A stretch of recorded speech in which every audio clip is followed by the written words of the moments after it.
News 46 is brought to you in part by Autism is an ever-growing population. It has a large spectrum of different disorders. One person is born with autism in every 110 births in the United States. It is considered the #1 most serious developmental disability.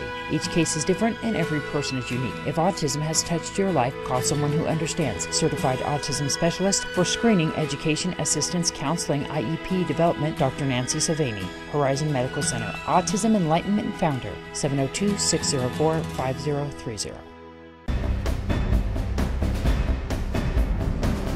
News across Nevada, I'm Deanna O'Donnell. There's more help on the way for thousands of Nevadans facing foreclosure. A few $100,000 is earmarked for mediation assistance. The Supreme Court issued the grants under the foreclosure mediation program. The $300,000 will go to 5 nonprofits throughout Nevada.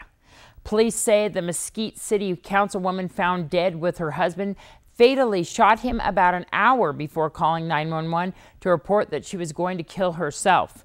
The bodies of Donna Fairchild and Bill Fairchild were found before dawn on Tuesday at their home in Mesquite. Donna Fairchild faced removal as the city's delegate to a regional business organization at a council meeting scheduled for the night of her death.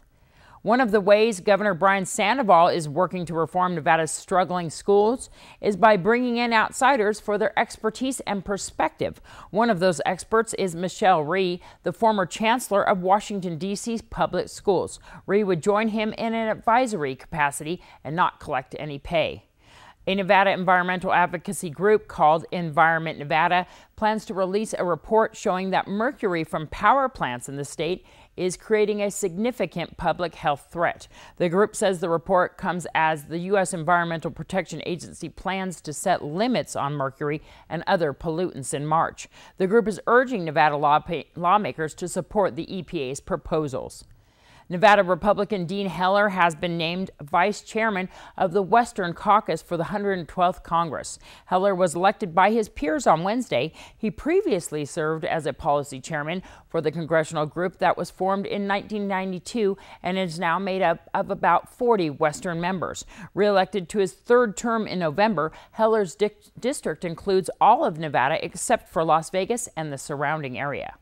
Authorities say an Elko brothel is in danger of losing its license because its operators are suspected of being connected to illegal prostitution in Seattle and California. Some of the details alleging No. 1 Geisha's illegal activity in other states surfaced in court documents following the sentencing last week of Carl Hensman and Thame Wynn, both of whom prosecutors say are involved in the brothel. Hensman is listed as the brothel's property owner. Prosecutors say they have recorded conversation in which Hensman tries to recruit women to work as prostitutes in Seattle. Wynn is accused of trying to persuade witnesses not to talk to police.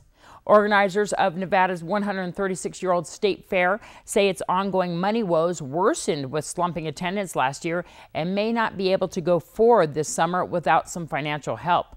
Leaders of the nonprofit fair have scheduled a meeting in Reno today to provide details to try to develop ideas to save the annual event in August. Otherwise, Director Rich Cromney says Nevada will most likely join Michigan as the only U.S. states without state fairs. Nevada's fair is a state-sanctioned event but receives no state or federal money. It was renamed last year as the Nevada Territory Wild West Fair. Cromney says they hoped for 50,000 visitors but only got about 30,000. That's your news across Nevada. I'm Deanna O'Donnell.